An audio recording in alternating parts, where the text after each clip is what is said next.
ಆತ್ಮೀಯ ಸ್ನೇಹಿತರೆ, ತಮ್ಮೆಲ್ಲರಿಗೂ ನಮಸ್ಕಾರಗಳು. ಇಂದು ನಾವು ನಮ್ಮ ಯಾದಗಿರಿಯಲ್ಲೇ ಕಳೆದ 2 ವರ್ಷಗಳಿಂದ ತಮ್ಮ ಅಮೂಲ್ಯವಾದ ವೃತ್ತಿ ಸೇವೆಯನ್ನು ಸಲ್ಲಿಸಿರ್ತಕ್ಕಂಥ ಡಾಕ್ಟರ್ ಶೈಲಶ್ರೀ ಪಾಟೀಲ್ ಅವರ ಹತ್ರ ನಾವು ಇವತ್ತು ಬಂದಿದ್ದೇವೆ. ಇವತ್ತು ಅವರ ಆಸ್ಪತ್ರೆ ನೋಡುವುದರ ಮುಖಾಂತರ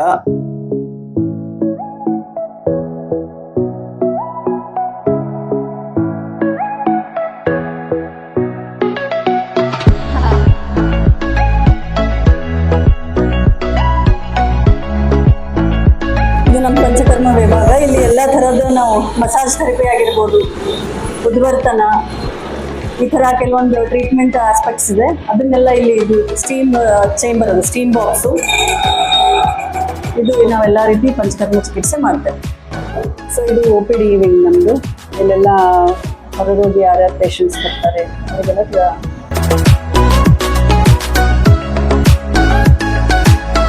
ನಾವು ಇವರು ಆಯುರ್ವೇದ ವೈದ್ಯಕೀಯ ಕ್ಷೇತ್ರದಲ್ಲಿ ತಮ್ಮದೇ ಆದ ಸೇವೆಯನ್ನು ಸಲ್ಲಿಸ್ತಾ ಇದ್ದಾರೆ. ನಮ್ಮ ಜಿಲ್ಲೆಯಲ್ಲಿ ಈಗಾಗಲೇ ಕಳೆದ 2 ವರ್ಷಗಳಿಂದ ತಮ್ಮ ಅಮೂಲ್ಯವಾದ ಸೇವೆಯನ್ನು ಸಲ್ಲಿಸಿ ರೋಗಿಗಳಿಗೆ ಆಯುರ್ವೇದದ ಚಿಕಿತ್ಸೆಯ ನೀಡುವುದರ ಮುಖಾಂತರ ಅನೇಕ ರೋಗಿಗಳನ್ನು ಗುಣಪಡಿಸತಕ್ಕಂಥ ಕೀರ್ತಿ ಮೇಡಮ್ ಅವರಿಗೆ ಸಲ್ಲುತ್ತದೆ. ಇಂಥ ಒಬ್ಬ ಮಾತೆಯವರು ಇವತ್ತು ನಮ್ಮ ಜೊತೆ ಗಿರಿನಗರದ ಚರಿತ್ರೆ ಎಂಬ ಯೂಟ್ಯೂಬ್ ಚಾನಲ್ನ ಸಂದರ್ಶನದಲ್ಲಿದ್ದಾರೆ. ಇವತ್ತು ನಾವು ಅವರಿಗೆ ಈ ಒಂದು ಗಿರಿನಾಡ ಚರಿತ್ರೆ ಯೂಟ್ಯೂಬ್ ಚಾನಲ್ಗೆ ಮೊದಲನೇದಾಗಿ ಸ್ವಾಗತವನ್ನು ಕೋರುತ್ತೇನೆ. ನಮಸ್ತೆ ಮೇಡಮ್. ಇಂದು ಧನ್ವಂತರಿಯ ದಿನಾಚರಣೆ, ಜಯಂತಿಯ ಪ್ರಯುಕ್ತ ಆಯುರ್ವೇದ ದಿನಾಚರಣೆಯನ್ನು ಆಚರಣೆ ಮಾಡಲಾಗುತ್ತಿದೆ. ಆ ಆಯುರ್ವೇದ ದಿನಾಚರಣೆಗೂ ಮತ್ತು ಧನ್ವಂತರಿಯ ದಿನದಂದು ಆಯುರ್ವೇದ ದಿನಾಚರಣೆ ಯಾಕೆ ಆಚರಿಸ್ತೇವೆ ಅನ್ನೋದರ ಕುರಿತು ಮೇಡಮ್ ಅವ್ರ ಜೊತೆ ನಾವು ಚರ್ಚಿಸಲು ಇಂದು ಬಂದಿದ್ದೇವೆ. ಅವರು ನಮಗೆ ಸಂಕ್ಷಿಪ್ತವಾದ ಮಾಹಿತಿಯ ಜೊತೆಗೆ ಅನೇಕ ವಿವರಗಳನ್ನು ನಮ್ಮ ಜೊತೆ ಹಂಚಿಕೊಳ್ಳಲಿದ್ದಾರೆ. ಅವರು ಇವತ್ತಿನ ದಿನದಂದು ತಮ್ಮ ಆಸ್ಪತ್ರೆಯಲ್ಲಿ ಧನ್ವಂತರಿಯ ಪೂಜೆಯನ್ನು ಕೂಡ ಹಮ್ಮಿಕೊಂಡಿದ್ದಾರೆ. ಅಂತ ಸಾಧಕರು ಇವತ್ತು ನಮ್ಮ ಜೊತೆ ಇದ್ದಾರೆ. ಇವತ್ತು ಅವರ ಜೊತೆ ನಾವು ಆಯುರ್ವೇದಕ್ಕೂ ಮತ್ತು ಧನ್ವಂತರಿಗೂ ಯಾವ ರೀತಿ ಸಂಬಂಧವಿದೆ ಅನ್ನೋದನ್ನ ತಿಳ್ಕೊಳ್ಳೋಣ. ಮೊದಲಿಗೆ ಆಯುರ್ವೇದ ಎಂದರೇನು ಅನ್ನೋದನ್ನ ಮೇಡಮ್ ಅವ್ರ ಜೊತೆ ಚರ್ಚೆ ಮಾಡೋಣ. ನಮಸ್ತೆ ಮೇಡಮ್. ನಮಸ್ತೆ, ಎಲ್ಲರಿಗೂ ನಮಸ್ಕಾರ. ಆಯುರ್ವೇದ ಮತ್ತು ಧನ್ವಂತರಿ ಜಯಂತಿ ಪ್ರಯುಕ್ತ ನಾವು ಇವತ್ತೊಂದು ಕಾರ್ಯಕ್ರಮವನ್ನು ಹಮ್ಮಿಕೊಂಡಿದ್ದೇವೆ ಮೇಡಮ್. ನೀವು ವಿಶೇಷವಾಗಿ ಆಯುರ್ವೇದ ಮತ್ತು ಧನ್ವಂತರಿಗೂ ಯಾವ ರೀತಿ ಸಂಬಂಧವಿದೆ, ಆಯುರ್ವೇದ ಎಂದ್ರೆ ಏನು ಅನ್ನೋದನ್ನ ನಮಗೆ ತಿಳಿಸ್ಕೊಡ್ಬೋದಾ ಮೇಡಮ್? ಎಸ್, ಎಲ್ಲರಿಗೂ ನಮಸ್ಕಾರ. ಶ್ರೀ ಗುರುಭ್ಯೋ ನಮಃ. ಮೊದಲೇ ಪರಿಚಯಿಸ ಇರೋ ಹಾಗೆ ಡಾಕ್ಟರ್ ಶೈಲಶ್ರೀ ಪಾಟೀಲ್. 2 ವರ್ಷದಿಂದ ನಾನು ಇಲ್ಲಿ ನಂದೇ ಆದ ಒಂದು ಕ್ಲಿನಿಕ್ ಇಲ್ಲಿ ಜನರ ಸೇವೆ ಸಲ್ಲಿಸ್ತಾ ಇದ್ದೀನಿ. So very good question. Ayurveda ಅಂದ್ರೆ ಏನು? ಈಗ it is in this present era, ಈಗಿನ ಒಂದು ಪರಿಸ್ಥಿತಿಗೆ ಆಯುರ್ವೇದ ಬಗ್ಗೆ ತುಂಬಾ ಜನರಿಗೆ ಮಾಹಿತಿ ಇಲ್ಲ. ಅದು ಒಂದು ಪ್ಲಾಟ್ಫಾರ್ಮ್ ಬೇಕಾಗಿತ್ತು. ಸೊ ತಾವು ಕಲ್ಪಿಸಿದ್ದೀರಾ, ತಾವು ಅದು ಪ್ರಯತ್ನ ಮಾಡ್ತಾ ಇದ್ದೀರಾ, ಅದಕ್ಕೆ ತುಂಬ ಹೃದಯದ ಧನ್ಯವಾದಗಳು. ಸೊ ಆಯುರ್ವೇದ ಅಂದ್ರೆ ಏನು? ಈಗ ಎಲ್ಲರೂ ತಿಳಿದಿರೋ ಹಾಗೆ ಏನೋ ಒಂದು ಔಷಧಿ ತಗೊಂಡ್ವಿ, ಇಲ್ಲ ಆಯುರ್ವೇದ ಕ್ಲಿನಿಕ್ ಹೋದ್ರೆ ನಾವು ಈ ಗಿಡಮೂಲಿಕೆಗಳಿಂದ ಏನೋ ಮೆಡಿಸಿನ್ಸ್ ಕೊಡ್ತಾರೆ ಅಂತ ಹೇಳ್ತಾರೆ. ಇಲ್ಲ ಮೇಡಮ್, ನಾವು ತುಂಬಾ ಆರ್ಗ್ಯಾನಿಕ್ ಪ್ರಾಡಕ್ಟ್ಸ್ ಯೂಸ್ ಮಾಡ್ತೀವಿ, ನಾವೆಲ್ಲಾನು ಆಯುರ್ವೇದಿಕ್ ಯೂಸ್ ಮಾಡ್ತಾ ಇದೀವಿ ಪ್ರಾಡಕ್ಟ್ ಅಂತ ಹೇಳ್ತಾರೆ. ಅಂದ್ರೆ ಯಾವುದೇ ಗಿಡಮೂಲಿಕೆಗಳ ಏನು ಔಷಧಿ ತಗೊಳ್ತೀವೋ ಅದು ಆಯುರ್ವೇದನ, ಅಥವಾ ಆರ್ಗ್ಯಾನಿಕ್ ಪ್ರಾಡಕ್ಟ್ಸ್, ಈಗ ಹಾಲು, ಅರಿಶಿಣದ ಹಾಲು ಕುಡಿಯೋದಾಗಿರ್ಬೋದು, ಟರ್ಮರಿಕ್ ಸೋಪ್ ಯೂಸ್ ಮಾಡೋದಾಗಿರ್ಬೋದು, ಕೆಲವೊಂದು ಇಲ್ಲ ನಾವು ಹನಿ ತಗೊಳ್ತೀವ್ರಿ, ಅದು ಇದು ಹೇಳ್ತಾ ಇರ್ತಾರೆ. ಸೊ ಇದು ಆಯುರ್ವೇದನ. ಇವೆಲ್ಲದಕ್ಕೂ ಒಂದು ಉತ್ತರ ಏನಂತಂದ್ರೆ ಇವೆಲ್ಲಾನು ಆಯುರ್ವೇದ. ಬಟ್ ಇಷ್ಟೇ ಅಲ್ಲ, ಆಯುರ್ವೇದ ಅಂದ್ರೆ ಇದು ಸೀಮಿತ ಅಲ್ಲ, ಇಷ್ಟೇ ಅಲ್ಲ, ಇದ್ರ ಆಚೆಗೂ ಕೂಡ ಆಯುರ್ವೇದ ತಿಳ್ಕೊಳ್ಳೋದು ಸಾಕಷ್ಟಿದೆ. ಸೊ ಅದನ್ನ ಒಂಚೂರು ನಾನು ತಿಳಿಸ್ಕೊಡೋ ಪ್ರಯತ್ನ ಮಾಡ್ತೇನೆ. ಆಯುರ್ವೇದ ಇದು ಒಂದು ಸುಮಾರು 5,000 ವರ್ಷಗಳ ಹಿಂದಿನ ಒಂದು ಐತಿಹಾಸಿಕ ಉಳ್ಳ ಒಂದು ಔಷಧಿ ಪದ್ಧತಿ. ಸೊ ಈ ಔಷಧಿ ಪದ್ಧತಿ ವೇದಗಳಿಂದ ಮೂಡಿ ಬಂದಿದೆ. ಅಂದ್ರೆ ಅಥರ್ವ ವೇದದ ಒಂದು ಅಂಗ ಇದು, ಅಂದ್ರೆ ಉಪವೇದ ಅಂತ ಹೇಳ್ತೀವಿ. ಸೊ ಅಥರ್ವೇದದ ಒಂದು ಉಪವೇದವಾಗಿರುವಂತ ಈ ಆಯುರ್ವೇದ, ಇದ್ರದ್ದು ಮೂಲ ಉದ್ದೇಶ ಏನಪ್ಪಾ ಅಂತಂದ್ರೆ ಆರೋಗ್ಯ ರಕ್ಷಣೆ ಮಾಡೋದು. ಏನೇನು ನಮ್ಗೆ ಸವಲತ್ತು ಬೇಕು ಅದು ಎಲ್ಲ ಡೀಟೇಲ್ ಡಿಸ್ಕ್ರಿಪ್ಷನ್ ನಿಮ್ಮ ಆಯುರ್ವೇದದಲ್ಲಿ ಸಿಗುತ್ತೆ. ಅಂದ್ರೆ ಒಬ್ಬ ಮನುಷ್ಯ ಆಯುಷು ಹಾಗೆ ದೀರ್ಘಾಯು, ಆರೋಗ್ಯವಂತ ಇದ್ದು ದೀರ್ಘಾಯು ಇದ್ದೇ ಒಂದು ಒಳ್ಳೆ ಇದರಿಂದ ಅವನು ಬಾಳ್ಬೋದು. ಬರೇ ಆಯುಷ್ ಇತ್ತು, ಆರೋಗ್ಯ ಇರಲಿಲ್ಲ ಅಂದ್ರೂ ಅದು ಹೊರೆ ಆಗತ್ತೆ. ಸೊ ಆರೋಗ್ಯಯುತ ದೀರ್ಘಾಯುಷ್ ಹೇಗೆ ಪಡಿಬೇಕು ಅನ್ನೋದ್ರ ಸಮಗ್ರ ಮಾಹಿತಿ ನಮ್ಮ ಆಯುರ್ವೇದದಲ್ಲಿ ಸಿಗುತ್ತೆ ನಿಮಗೆ. ಅಂದ್ರೆ ಮೇಡಮ್, ಆಯುರ್ವೇದ ಅಂದ್ರೆ ಆಯುಷ್ ಅಂದ್ರೆ ದೀರ್ಘಾಯುಷ್. ಹೌದು, ಆಯುರ್ವೇದ ಇದು 2 ಸಂಸ್ಕೃತ ಪದಗಳಿಂದ ಕೂಡಿರುವಂತದ್ದು. ಆಯುರ್ ಅಂದ್ರೆ ಆಯುಷ್ ಅಂತ ಹೇಳ್ತೇವೆ, ವೇದ ಅಂದ್ರೆ ಒಂದು ಸೈನ್ಸ್, ವಿಜ್ಞಾನ ಅಥವಾ ಜ್ಞಾನ ಅಂತ ಹೇಳ್ತೇವೆ. ಸೊ ಯಾವುದು ನಮ್ಮ ಆರೋಗ್ಯದ ಬಗ್ಗೆ ಮಾಹಿತಿ ಕೊಡುವಂಥದ್ದು ಒಂದು ವಿಜ್ಞಾನ ಅಥವಾ ಜ್ಞಾನ ಇದೆನೋ ಅದೇ ಆಯುರ್ವೇದ. ಸೊ ಇದು ಒಂದು ಅಂಗ, ಉಪವೇದ ಆಫ್ ಅಥರ್ವವೇದ ಅಂತ ಹೇಳ್ತೇವೆ. It is nothing but the life science ಅಂತ ಹೇಳ್ತೇವೆ, ಜೀವನದ ಒಂದು ವಿಜ್ಞಾನ. ಒಬ್ಬ ಮನುಷ್ಯ ಹೇಗೆ ಜೀವಿಸಬೇಕು, ಏನೋ ಒಂದು ಕಾಯಿಲೆ ಬಂದ್ರೆ ಚಿಕಿತ್ಸೆ ಕೊಡೋದು ಅಷ್ಟೇ ಅಲ್ಲ ನಮ್ಮ ಉದ್ದೇಶ. ನಮ್ಮ ಆಯುರ್ವೇದದ ಉದ್ದೇಶ ಚಿಕಿತ್ಸೆಗೆ, ಯಾವುದೇ ಒಂದು ಕಾಯಿಲೆಗೆ ಚಿಕಿತ್ಸೆ ಕೊಡೋದು ಎಲ್ಲಾ ಪದ್ಧತಿಗಳು ಮಾಡುತ್ತೆ. ಅದರ ಆಚೆಗೂ ಕೂಡ ಆರೋಗ್ಯವಂತ ಒಬ್ಬ ವ್ಯಕ್ತಿ ಆರೋಗ್ಯದಿಂದ ಹೇಗಿರಬೇಕು ಅಂದ್ರೆ ಅವನ ಜೀವನ ಶೈಲಿ ಆಗಿರ್ಬಹುದು, ಅವನು ಸೇವಿಸೋ ಆಹಾರ ಪದ್ಧತಿ ಆಗಿರಬಹುದು, ನಿದ್ರೆ ಪ್ರಮಾಣ ಎಷ್ಟಿರಬೇಕು, ಅಥವಾ ನಿದ್ರೆಯ ಪ್ರಾಮುಖ್ಯತೆ ಆಗಿರಬಹುದು, ಅಥವಾ ಅವನು ವ್ಯಾಯಾಮ, ಮೋಸ್ಟ್ ಇಂಪಾರ್ಟೆಂಟ್ ಮಾನಸಿಕ ಅಂದ್ರೆ ಮನಸ್ಸಿನ ಶಾಂತಿಗೂ ಕೂಡ, ಅಂದ್ರೆ ಮನಸ್ಸಿನ ಸ್ಥಿತಿಗೂ ಕೂಡ ತುಂಬಾ ಪ್ರಾಮುಖ್ಯತೆ ನಮ್ಮ ಆಯುರ್ವೇದದಲ್ಲಿ ಕೊಟ್ಟಿದ್ದಾರೆ. ಅಂದ್ರೆ ಬರೇ ದೇಹಕ್ಕಷ್ಟೇ ಅಲ್ಲ, ಮನಸ್ಸು ಕೂಡ ಅಷ್ಟೇ ಶಾಂತಿ ಸ್ವಸ್ಥದಿಂದ ಇದ್ರೆ ಮಾತ್ರ ಆ ವ್ಯಕ್ತಿ ಆಯುರ್ವೇದ ಅಂದ್ರೆ ಆರೋಗ್ಯವಂತ ಇದ್ದಾನೆ ಅಂತ ನಾವು ಹೇಳ್ತೇವೆ. ಸೊ ಇದೆಲ್ಲದ್ರದ್ದು ಸಮಗ್ರ ಮಾಹಿತಿ ಎಲ್ಲಾದ್ರೂ ಇದೆ ಅಂದ್ರೆ ಅದು ಒಂದೇ ಸೈನ್ಸು, ದಟ್ ಈಸ್ ಆಯುರ್ವೇದ. ಅಂದ್ರೆ ಜೀವನದ ವಿಜ್ಞಾನ ಅಂತ ಪಾಠ ಕಲಿಸುತ್ತೆ. ಜೀವನ ಹೇಗ್ ಮಾಡ್ಬೇಕು ಅನ್ನೋದು ಕಲಿಬೇಕಾದ್ರೆ ಆಯುರ್ವೇದ. ಶಿಕ್ಷಕರೇ, ಆಯುರ್ವೇದ ಅನ್ನೋದು ಈಗಿನ ಪದ್ಧತಿ ಅಲ್ಲ, ನಮ್ಮ ವೇದಗಳ ಕಾಲದಿಂದಲೂ ಬಂದಿರತಕ್ಕಂಥ ಪದ್ಧತಿ ಆಗಿರ್ತಕ್ಕಂಥದ್ದು ಒಂದು. ಮತ್ತೆ ಆಯುರ್ವೇದ ಮನುಷ್ಯನ ಆಯುಷ್ಯನ ಹೆಚ್ಚಿಸೋದ್ರ ಜೊತೆಗೆ ಇದು ವಿಜ್ಞಾನವನ್ನ ಕೂಡ ಒಳಗೊಂಡಿದೆ ಎಂಬ ವಿಷಯವನ್ನ ಮೇಡಮ್ ಅವರು ನಮಗೆ ತಿಳಿಸಿಕೊಟ್ರು. ಈಗ ಮೇಡಮ್ ಅವರೇ, ಆಯುರ್ವೇದವನ್ನ ಧನ್ವಂತರಿಯ ದಿನದಂದು ಆಯುರ್ವೇದ ದಿನಾಚರಣೆಯನ್ನು ಆಚರಿಸ್ತಾರೆ. ಧನ್ವಂತರಿಯನ್ನ ದೇವಾನುದೇವತೆಗಳ ಅಧಿದೇವರು ಎಂದು ಕೂಡ ಕರೀತಾರೆ. ಧನ್ವಂತರಿಗೂ ಆಯುರ್ವೇದಕ್ಕೂ ಏನ್ ಸಂಬಂಧ ಮೇಡಮ್?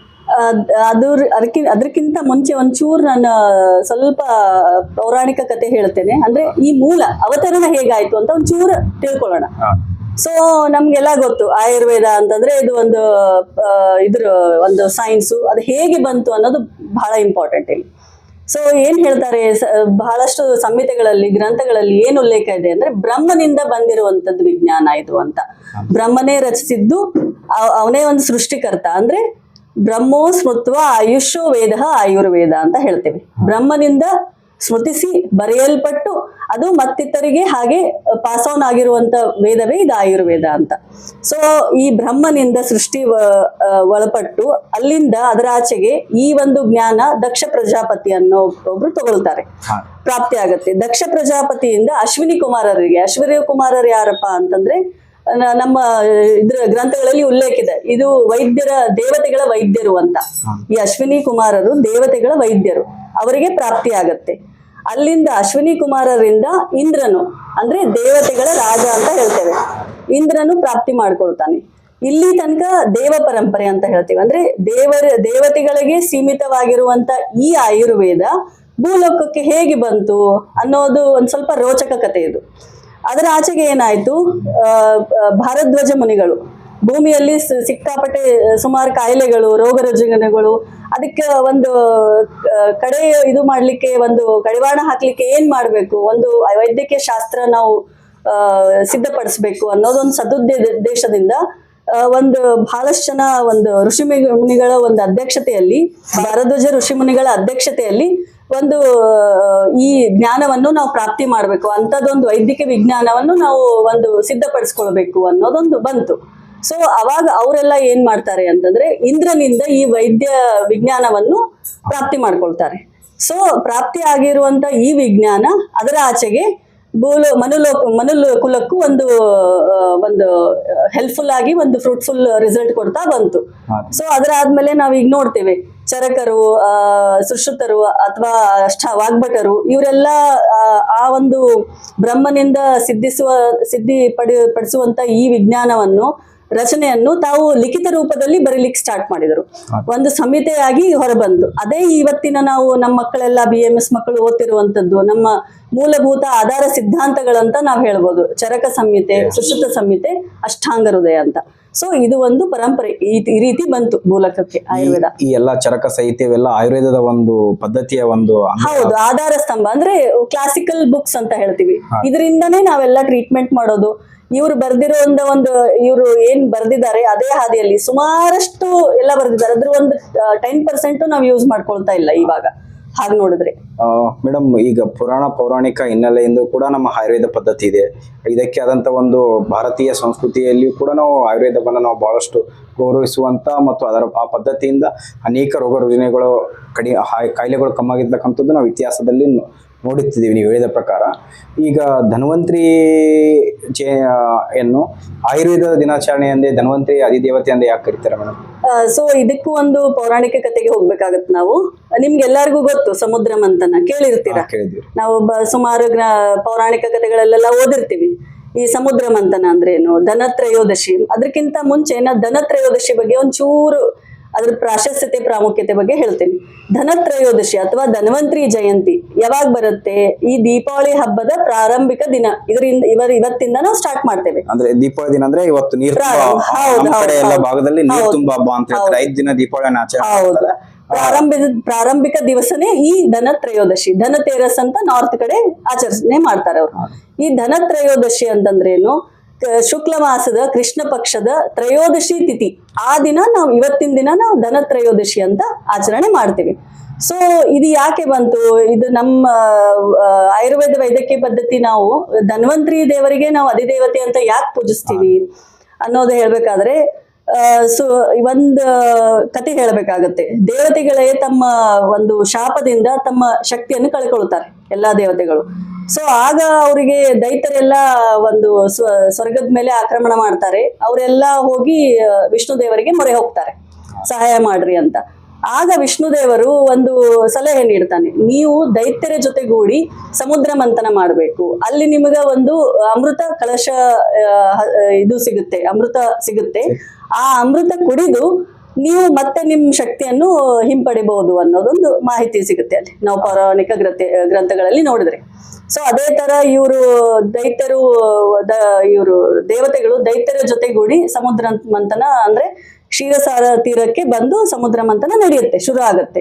ಸೊ ಹೇಗೆ ಈ ಮಂದಾರ ಪರ್ವತವೇ ಒಂದು ಇದು ಕಲಾಯವಾಗಿ ಮಾಡ್ತಾರೆ. ಆಮೇಲೆ ಇದು ವಾಸುಕಿ ಸರ್ಪ ನೀವು ಕೇಳಿರ್ತೀವಿ, ಅದೇ ಹಗ್ಗವನ್ನಾಗಿ ಸಮುದ್ರ ಮಂಥನ ನಡೆಯುತ್ತೆ. ಸೊ ಅಂತ ಸಮಯದಲ್ಲಿ ಸಮುದ್ರ ಮಂಥನ ಶುರು ಆಗುತ್ತೆ. ಸುಮಾರು ವಸ್ತುಗಳು ಹೊರಬರ್ತಾವೆ. ಫಸ್ಟ್ ಒಂದ್ ಏನ್ ಬರುತ್ತೆ ಅಂದ್ರೆ ಹಾಲಾಲ ವಿಷ ಅಂತ ಹೇಳ್ತೇವೆ. ಅದರ ಆಚೆಗೆ ಕಾಮಧೇನು ಅಂದ್ರೆ ನಾವು ಕೇಳಿದ್ದನ್ನೆಲ್ಲ ಕೊಡುವಂತ ಒಂದು ಹಸು ಬರುತ್ತೆ, ಲಕ್ಷ್ಮೀ ದೇವತೆ. ಹಾಗೆಯೇ ಧನ್ವಂತರಿ ದೇವರು ಕೂಡ ಬರ್ತಾರೆ. ಧನ್ವಂತರಿ ದೇವರು ಹಸ್ತದಲ್ಲಿ ಅಮೃತ ಕಳಶವನ್ನು ಹಿಡ್ಕೊಂಡು, ಆಮೇಲೆ ಶಂಖ ಚಕ್ರ, ಆಮೇಲೆ ಮೇನ್ ಔಷಧಿಯನ್ನು ಎಲ್ಲ ತಗೊಂಡು ಬರ್ತಾರೆ. ಅದು ಬಂದ ತಕ್ಷಣ ಅವರು ಆ ಅಮೃತವನ್ನು ದೇವತೆಗಳಿಗೆ ಕೊಡ್ತಾರೆ. ದೇವತೆಗಳು ಅದನ್ನು ಕುಡಿದು ತಮ್ಮ ಶಕ್ತಿಯನ್ನು ಹಿಂಪಡೆಕೊಳ್ತಾರೆ. ಸೊ ಇದು ಈ ಧನ್ವಂತರಿ ದೇವರು nothing but it is incarnation of Bhagwan Vishnu ಅಂತ ಹೇಳ್ತೀವಿ. ಅದಕ್ಕೆ ನಾವು ಓಂ ನಮೋ ಭಗವತೆ ವಾಸುದೇವಾಯ ಧನ್ವಂತರೇ ನಮ ಅಮೃತ ಕಳಶ ಹಸ್ತಾಯ ಅಂತ ಹೇಳ್ತೀವಿ ನಾವು. ಸರ್ವ ರೋಗ ವಿನಾಶನಾಯ ಧನ್ವಂತರೇ ನಮ ಅಂತ ಎಲ್ಲಾ ಆಯುರ್ವೇದ ವೈದ್ಯರು ಧನ್ವಂತರಿಗೆ ನಮನ ಮಾಡಿನೇ ನಾವು ನಮ್ದು ದಿವಸ ಸ್ಟಾರ್ಟ್ ಮಾಡೋದು. ಅಂದ್ರೆ ಫಸ್ಟ್ ಈ ಧನ್ವಂತರಿಯ ಶ್ಲೋಕವನ್ನ ಪಠಿಸಿನೇ ನಮ್ಮ ದಿನನಿತ್ಯದ ಕಾರ್ಯಚಟುವಟಿಕೆ ನಾವು ಸ್ಟಾರ್ಟ್ ಮಾಡೋದು. ಈಗಲೂ ಕೂಡ ಎಲ್ಲಾ ವೈದ್ಯರಲ್ಲಿ ವೈದ್ಯಕೀಯ ಕಾಲೇಜುಗಳಲ್ಲಿ ಇದೆ. ಸೊ ಈ ತರ ಬಂದಿರುವಂತ ಭಗವಾನ್ ಧನ್ವಂತರಿಯು ಇಸ್ ನಥಿಂಗ್ ಬಟ್ ಈಸ್ ಒಂದು ಅವತಾರ, ವಿಷ್ಣುವಿನ ಅವತಾರ ಅಂತ ಹೇಳ್ಬೋದು. ಸೊ ನಾವು ಒಂದು ಸಾಂಕೇತಿಕವಾಗಿ ಆರೋಗ್ಯ ದೀರ್ಘಾಯು ಸಾಂಕೇತಿಕವಾಗಿ ಭಗವಾನ್ ಧನ್ವಂತರಿಯನ್ನು ನಾವು ವೈದ್ಯರು ಒಂದು ಪೂಜಿಸ್ತೇವೆ. ಕೆಲವು ಕಡೆ ಏನ್ ಮಾಡ್ತಾರೆ, ಈ ದೀಪ ಹಚ್ಚಿ ಧನತ್ರಯೋದಶಿ ಧನ್ವಂತರಿಯನ್ನ ಪೂಜೆ ಮಾಡ್ತಾರೆ. ಕೆಲವು ಕಡೆ ಈ ಧನತ್ರಯೋದಶಿ ದಿನ ಏನೋ ಒಂದು ಬಂಗಾರ ಅಥವಾ ಏನಾದ್ರೂ ಚಿನ್ನ ಆಭರಣ ಖರೀದಿ ಮಾಡುವಂತ ಪ್ರತೀತಿ ಇದೆ, ಅಂದ್ರೆ ಸಂಕೇತವಾಗಿ, ಸಂಪತ್ತಿನ ಸಂಕೇತವಾಗಿ. ಬಟ್ ನಮ್ಮ ಆಯುರ್ವೇದದ ಪ್ರಕಾರ ಧನ ಅಂದ್ರೆ ಸಂಪತ್ತಿಗಷ್ಟೇ ಸೀಮಿತ ಅಲ್ಲ, ಅಂದ್ರೆ ಲೌಕಿಕ ಸಂಪತ್ತಿಗಷ್ಟೇ ನಾವು ಸೀಮಿತ ಮಾಡಿಲ್ಲ. ಆರೋಗ್ಯ ಸಂಪತ್ತು, ಆರೋಗ್ಯ ಸಂಪತ್ತು, ಆರೋಗ್ಯವೇ ಭಾಗ್ಯ ಅಂತ. ಸೊ ಆರೋಗ್ಯ ಇಲ್ಲದೆ ಇದ್ದು ನಿಮ್ಮ ಹತ್ರ ಎಲ್ಲಾ ಸಂಪತ್ತಿದ್ರು ಕೂಡ ನೀವು ಅನುಭವಿಸ್ಲಿಕ್ಕೆ ಆಗೋದಿಲ್ಲ. ಆರೋಗ್ಯವೇ ಒಂದು ಭಾಗ್ಯ ಅಂಗವಾಗಿ ನಾವು ಈ ಭಗವಾನ್ ಧನ್ವಂತರಿಯನ್ನು ಪೂಜಿಸ್ತೇವೆ, ಕಾಣ್ತೇವೆ. ಅಂದ್ರೆ ಬರೇ ದನ ಅಂದ್ರೆ ಬರೇ ಸಂಪತ್ತು ಅಲ್ಲ, ಅದ್ರ ಜೊತೆ ಮೇನ್ ಅಂತಂದ್ರೆ ನಮ್ಮ ಆರೋಗ್ಯ ಚೆನ್ನಾಗಿದ್ರೆ ಏನಾದ್ರೂ ಮಾಡಿಕೊಳಕ್ ಆಗುತ್ತೆ. ಅದಕ್ಕಾಗಿ ಒಂದು ಆರೋಗ್ಯದ ಸಂಪತ್ತನ್ನು ಕೂಡ ನಾವು ಇವತ್ತಿನ ದಿನದಲ್ಲಿ ಪಡೆದುಕೊಳ್ಬೇಕನ್ನೋದನ್ನ ಒಂದು ಧನ್ವಂತರಿ ಅವರು ತಿಳಿಸ್ಕೊಟ್ರಂತ ನೀವು. ಮೇಡಮ್, ಈಗಿನ ಜನರೇಷನ್ಗೆ ಮತ್ತು ಈಗಿನ ನಾಗರಿಕರಿಗೆ ನೀವೇನ್ ಹೇಳಕ್ ಇಷ್ಟಪಡ್ತೀರಿ ಮೇಡಮ್? ಈ ಆಯುರ್ವೇದ ಪದ್ಧತಿ ಈ ಬಹಳಷ್ಟು ಜನ ಆಲೋಪತಿ ಕಡೆ ಮಾರು ಹೋಗ್ತಿದ್ದಾರೆ. ಏಕೆಂದ್ರೆ ತಮ್ಮ ರೋಗಗಳೆಲ್ಲ ಬೇಗನೆ ಗುಣಮುಖರಾಗಬೇಕನ್ನೋ ಕಾರಣಕ್ಕಾಗಿ ಆಲೋಪತಿ ಕಡೆಗೆ ಹೋಗ್ತಾ ಇದ್ದಾರೆ. ತಾವು ಈ ದೇವಾನುದೇವತೆಗಳಿಗೆ ಆಗಿರ್ತಕ್ಕಂಥ ಸಮಸ್ಯೆಗಳನ್ನ ಬಗೆಹರಿಸ್ತಕ್ಕಂಥ ಈ ಆಯುರ್ವೇದ ಪದ್ಧತಿಯನ್ನ ಮತ್ತು ಒಂದು ರೋಗವನ್ನ ನಿಧಾನವಾಗಿ ಆದರೂ ಕೂಡ ಪರ್ಮನೆಂಟ್ವಾಗಿ ಚಿಕಿತ್ಸೆಯನ್ನ ಪಡೆದು ಅದನ್ನ ಗುಣಪಡಿಸುವಂತ ಶಕ್ತಿ ಆಯುರ್ವೇದಕ್ಕಿದೆ. ಈಗಿನ ನಾಗರಿಕರಿಗೆ ತಾವು ಏನ್ ಹೇಳಕ್ ಇಷ್ಟಪಡ್ತೀವಿ ಮೇಡಮ್ ಆಯುರ್ವೇದ ಚಿಕಿತ್ಸೆ ಬಗ್ಗೆ? ತುಂಬಾ ಒಳ್ಳೆ ಪ್ರಶ್ನೆ. ಸೊ ಇದು ಆಯುರ್ವೇದ ನಮ್ಮ ಏನ್ಷಿಯಂಟ್ ಸೈನ್ಸ್, ನಮ್ಮ ನೆಲದಲ್ಲಿ ಹುಟ್ಟಿರುವಂತದ್ದು. So I am not against any other science. ಯಾಕಂದ್ರೆ ಎಲ್ಲಾ ಟೈಮ್ ಅಲ್ಲಿ ಇದೇ ತಗೊಳ್ರಿ ಅಂತ ಹೇಳಲಿಕ್ಕೂ ಆಗುದಿಲ್ಲ. ಎಮರ್ಜೆನ್ಸಿ ಲೈನ್ ಆಫ್ ಟ್ರೀಟ್ಮೆಂಟ್ ಬೇಕಾಗತ್ತೆ. ಆ ಟೈಮಲ್ಲಿ ನೀವು ಬೇರೆ ಒಂದು ವೈದ್ಯಕೀಯ ಇದಕ್ಕೆ ಮೊರೆ ಹೋಗೇಬೇಕಾಗತ್ತೆ. ಸೊ ಇದು ಏನಪ್ಪಾ ಅಂತಂದ್ರೆ ಒಂದು ರೋಗ ಅಷ್ಟೇ ಅಂದ್ರೆ ಒಂದು ಸೂಪರ್ಫಿಷಿಯಲ್ ಲೆವೆಲ್ ಅಲ್ಲಿ ವಾಸಿ ಮಾಡುವಂತದ್ದು ಒಂದು ಸೈನ್ಸ್ ಅಲ್ಲ. ಮೂಲಭೂತ ಅಂದ್ರೆ ಮೂಲದಿಂದ ರೂಟ್ ಕಾಸ್ ನಾವು ಇದು ಮಾಡಿ ಹೊರದೋಡಿಸ್ತೀವಿ. ಅಂದ್ರೆ ಸ್ವಲ್ಪ ನಿಧಾನವಾಗಿ ಆದ್ರೂ ಆಯ್ತು, ಪೂರ್ತಿ ಕ್ಲಿಯರ್ ಔಟ್ ಆಗುತ್ತೆ. ಒಂದು ಎರಡನೇದ್ದು, ಇದು ಆಯುರ್ವೇದ ನಾನು ಮುಂಚೆನೆ ಹೇಳಿದೆ, ಒಂದು ಚಿಕಿತ್ಸೆ ಅಷ್ಟೇ ಸೀಮಿತವಾದಂತ ಒಂದು ಶಾಸ್ತ್ರ ಅಲ್ಲ. ಒಂದು ಆರೋಗ್ಯ, ಈಗ ಒಂದು ನಮ್ಮ ಇದರಲ್ಲಿ ಶ್ಲೋಕ ಬರುತ್ತೆ, ಸ್ವಸ್ಥತೆ ಸ್ವಾಸ್ಥ್ಯ ರಕ್ಷಣ ಮಾತುರಸ್ಯ ವಿಕಾರ ಪ್ರಶಮನಂ ಅಂತ. ಅಂದ್ರೆ ಸ್ವಸ್ಥ ಇರುವಂತ ವ್ಯಕ್ತಿ ತನ್ನ ಸ್ವಸ್ಥತೆ ಹೇಗೆ ಕಾಪಾಡ್ಕೊಳ್ಬೇಕು, ಯಾವೆಲ್ಲ ಪ್ಯಾರಾಮೀಟರ್ಸ್ ಇದೆ. ಸೊ ಅದು ಬಿಟ್ಟು ಚಿಕಿತ್ಸೆಗೆ ಏನಾದ್ರೂ ರೋಗ ಇದ್ರೆ ಟ್ರೀಟ್ಮೆಂಟ್ ಎಲ್ಲ ಇರುತ್ತೆ, ಇಲ್ಲ ಅಂತಿಲ್ಲ. ಅಂದ್ರೆ ಬೇರೆ ಮೇಡಮ್ ನೀವ್ ಹೇಳೋ ಪ್ರಕಾರ ಅಂದ್ರೆ ಮನುಷ್ಯನ ಆರೋಗ್ಯದ ಜೊತೆಗೆ ಅವನ ಜೀವನ ಶೈಲಿ ಕೂಡ ಬದಲಾಯಿಸುವಂತ ಜೀವನ ಶೈಲಿ ಮತ್ತೆ ಬೇರೆ ಇಲ್ಲೇ ಇಲ್ಲ. ಅದು ನಮ್ಮ ಆರೋಗ್ಯದಿಂದ ಹೊರತಾಗಿ ಏನೂ ಇಲ್ಲ. ಅಂದ್ರೆ ಜೀವನ ಶೈಲಿನೇ ಒಂದು ಆರೋಗ್ಯ. ನಿಮ್ದು ನೀವ್ ಹೇಗಿರ್ತೀರಾ, ಹೇಗ್ ಬಾಳ್ತೀರಾ, ಅದ್ರ ಮೇಲೆ ನಿಮ್ಮ ಆರೋಗ್ಯ ನಿಂತಿದೆ. ಈಗ ಏನಾಗುತ್ತೆ ಮೇಡಮ್, ನಾವೆಲ್ಲ ಏನ್ ಮಾಡ್ತೀವಪ್ಪ ಅಂದ್ರೆ ಎಲ್ಲಾ ಕಡೆ ತಿರುಗಡೆ ಬಂದಿರ್ತೀವಿ. ಲಾಸ್ಟ್ ಸ್ಟೇಜ್ ಬಂದಾಗ ಆಯುರ್ವೇದಕ್ಕೆ ಹೋಗೋಣಪ್ಪ ಅನ್ನೋ ಲೆಕ್ಕಕ್ಕೆ ಬಂದಿರ್ತೀವಿ. ಹಾಗಾದರೂ ಕೂಡ ನಮ್ಗೆ ನಿಧಾನವಾಗಿ ಆಗೇ ಆಗುತ್ತೆ. ನಾವು ಮೂಲ ಇದ್ದಾಗ ಸಮಯ ಹಿಡಿಯುತ್ತೆ. ಅವಾಗ ಸ್ಟಾರ್ಟಿಂಗ್ ಇದ್ದಾಗ ಬಂದ್ರೆ ಸ್ವಲ್ಪ ನಮಗೂ ಕೂಡ ಬೇಗ ಗುಣಮುಖ ಆಗ್ತೀವಿ. ಮೇಡಮ್, ಈಗ ನೀವು ಇಲ್ಲಿ ಪ್ರೊಫೆಸರ್ ಆಗಿ ಕೆಲಸ ಮಾಡಿದ್ದೀರಿ ಮತ್ತು ವೈದ್ಯರಾಗಿ ಕೂಡ ಈಗ ಸೇವೆಯನ್ನ ಸಲ್ಲಿಸ್ತಾ ಇದ್ದೀರಿ. ಬಹಳಷ್ಟು ಜನ ಹೇಗಿದಾರಪ್ಪ ಅಂದ್ರೆ ಆಯುರ್ವೇದ ಓದಿರ್ತಾರೆ, ಬೇರೆ ಬೇರೆ ಪದ್ಧತಿಗಳನ್ನ ಓದಿರ್ತಾರೆ, ಆದ್ರೆ ಆಲೋಪತಿ ಪ್ರಾಕ್ಟೀಸ್ ಮಾಡ್ತಿದ್ದಾರೆ. ಆದ್ರೂ ಕೂಡ ನೀವು ಕಲ್ತಿರ್ತಕ್ಕಂಥ ಕ್ಷೇತ್ರದಲ್ಲೇ ಸೇವೆ ಸಲ್ಲಿಸಿರ್ತಕ್ಕಂಥದ್ದು ಹೆಮ್ಮೆಯ ವಿಷಯ. ಹಾಗೆ ಈಗ ನೀವು ಇಲ್ಲಿ ಆಸ್ಪತ್ರೆಯಲ್ಲಿ ಯಾವ್ಯಾವ ಚಿಕಿತ್ಸೆಗಳನ್ನ ನೀಡ್ತಾ ಇದ್ದೀರಿ ಮೇಡಮ್? ಇಲ್ಲಿ ಎಲ್ಲಾ ತರದ್ದು ಒಂದು ಟ್ರೀಟ್ಮೆಂಟ್ ಇದೆ. ಅಂದ್ರೆ ಪಂಚಕರ್ಮ ನೀವು ಕೇಳಿರ್ಬೋದು, ಅದೆಲ್ಲಾ ಪಂಚಕರ್ಮಗಳು ನಾವು ಇಲ್ಲಿ ಮಾಡ್ತೇವೆ. ಅಂದ್ರೆ ವಮನ, ವಿರೇಚನ, ಬಸ್ತಿ, ಆ ತರ ಎಲ್ಲ ರಿಲ್ಯಾಕ್ಸೇಷನ್ ಥೆರಪಿಗೆ ಅಷ್ಟೇ ಬರ್ತಾರೆ, ವೀಕ್ಲಿ ಬರ್ತಾರೆ. ಆ ತರ ಪೇಷಂಟ್ಸು ಇದ್ದಾರೆ. ಅಂದ್ರೆ ನಮ್ಗೆ ಯಾವ್ದು ಕಾಯಿಲೆ ಇಲ್ಲ, ರಿಲ್ಯಾಕ್ಸೇಷನ್ಗೋಸ್ಕರ ಬಂದಿರೋದು ಅಂತ. ಆ ತರ ನಾವು ಅವ್ರಿಗೂ ಒಂದು ಇದು ಮಾಡ್ಕೊಡ್ತೇವೆ ಟ್ರೀಟ್ಮೆಂಟ್. ಸುಮಾರು ಜನ ಮಸ್ಕ್ಯುಲೋಸ್ಕೆಲಿಟಲ್ ಅಂದ್ರೆ ಆರ್ಥರೈಟಿಸ್ ರಿಲೇಟೆಡ್, ಈ ಸಂಧಿಗತ ವಾತ ಆಗಿರ್ಬೋದು ಅಥವಾ ಆಮವಾತ ಆಗಿರ್ಬೋದು, ಅಂತ ಪೇಷಂಟ್ಸ್ ಸುಮಾರು ಜನ ಇಲ್ಲಿ ಒಂದು ಪರಿಹಾರ ಕಂಡುಕೊಂಡು ಹೋಗಿದ್ದಾರೆ.